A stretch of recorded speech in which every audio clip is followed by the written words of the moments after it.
1947 চনৰ 15 আগষ্ট তাৰিখে আব্দুল কালাম আজাদ জৱাহৰলাল নেহৰুৱে লাল কিল্লাত ভাৰতৰ জাতীয় পতাকা উৰুৱাই ভাৰত স্বাধীন বুলি ঘোষণা কৰে আৰু সেয়েহে আজি আমি ভাৰতৰ মুক্ত নাগৰিক।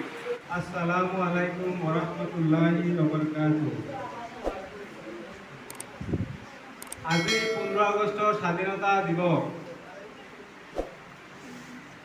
স্বাধীন মানে হল আমি কাৰো পৰাধীন নহয়।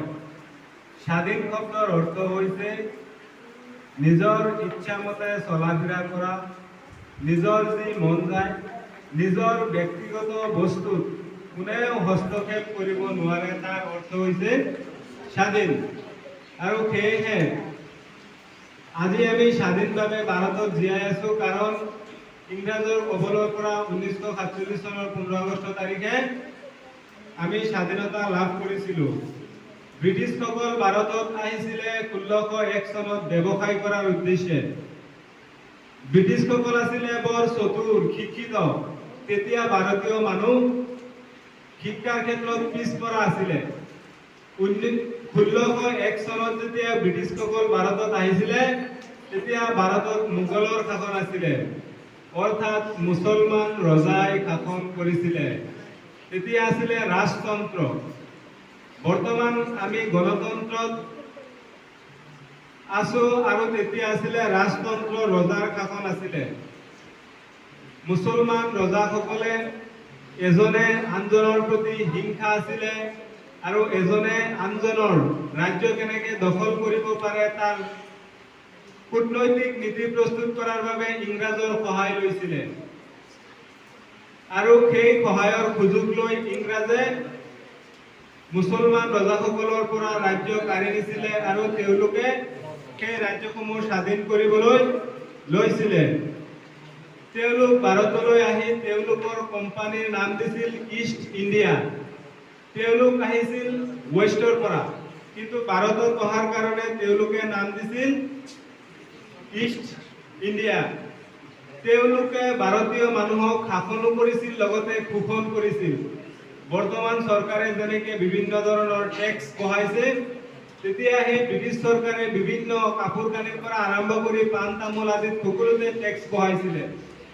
আৰু সেই টেক্সসমূহ ভাৰতীয় মানুহে দিবলৈ অমান্তি হোৱাত ভাৰতীয় মানুহক নিৰ্যাতন কৰিছিলে। আৰু সেই নিৰ্যাতনৰ বলি হৈ 1772 চনত শাহ মুফতি আব্দুল আজিজ ৰহমতুল্লাহ আলাইহিয়ে জেহাদৰ ফতোৱা দিছিলে ইংৰাজৰ বিৰুদ্ধে। 1857 চনত জংগে আম হৈছিলে। সেই জংগে আমত 57,000 আলিম উলামা আৰু প্ৰায় 3 লাখ মুছলমান নজৱান শ্বহীদ হৈছিলে। 1919 চনত জমিয়ত উলামায়ে হিন্দ গঠন হৈছিলে। তাৰ আগতে 1906 চনত মুছলিম লীগ নামৰ এটি সংগঠন জন্ম লৈছিলে আৰু সেই মুছলিম লীগৰ নেতৃত্ব দিছিলে মোহাম্মদ আলী জিন্নাই। 1919 চনত ইংৰাজ চৰকাৰে ভাৰতীয়সকলৰ ওপৰত অমানৱীয় নিৰ্যাতন চলোৱাৰ ফলত বিভিন্ন লিখক ৰাইটাৰে তেওঁলোকৰ উপাধি ত্যাগ কৰিছিলে। যেনেকৈ ৰবীন্দ্ৰনাথ ঠাকুৰক ইংৰাজ চৰকাৰে নাইটহুড উপাধি দিছিলে। সেই ৰবীন্দ্ৰনাথ ঠাকুৰে 1919 চনত নাইট উপাধি ত্যাগ কৰিছিলে। পৰৱৰ্তী সময়ত মুছলিম লীগ, জমিয়ত উলামা আৰু কংগ্ৰেছ দলে সকলোৱে মিলি ইংৰাজৰ বিৰুদ্ধে সংগ্ৰাম কৰি 1947 চনত ভাৰতক স্বাধীন কৰে। 1947 চনৰ 14 আগষ্ট তাৰিখে মোহাম্মদ আলী জিন্নাৰ দাবীত পাকিস্তান ভাগ হয়। বৰ্তমান যি আমি বাংলাদেশ নামেৰে জানো, সেইটো পাকিস্তানৰ অংশ আছিলে। পূৰ্ব পাকিস্তান বুলি কৈছিলে।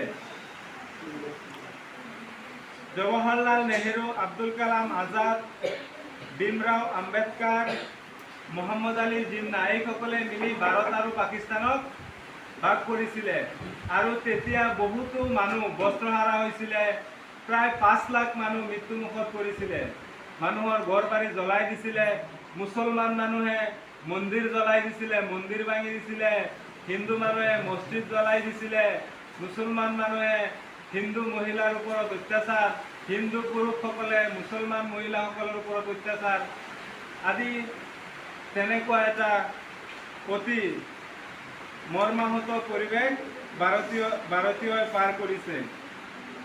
পৰৱৰ্তী সময়ত 1947 চনৰ 15 আগষ্ট তাৰিখে আব্দুল কালাম আজাদ, জৱাহৰলাল নেহৰুৱে লালকিল্লাত ভাৰতৰ জাতীয় পতাকা উৰুৱাই ভাৰত স্বাধীন বুলি ঘোষণা কৰে আৰু সেয়েহে আজি আমি ভাৰতৰ মুক্ত নাগৰিক।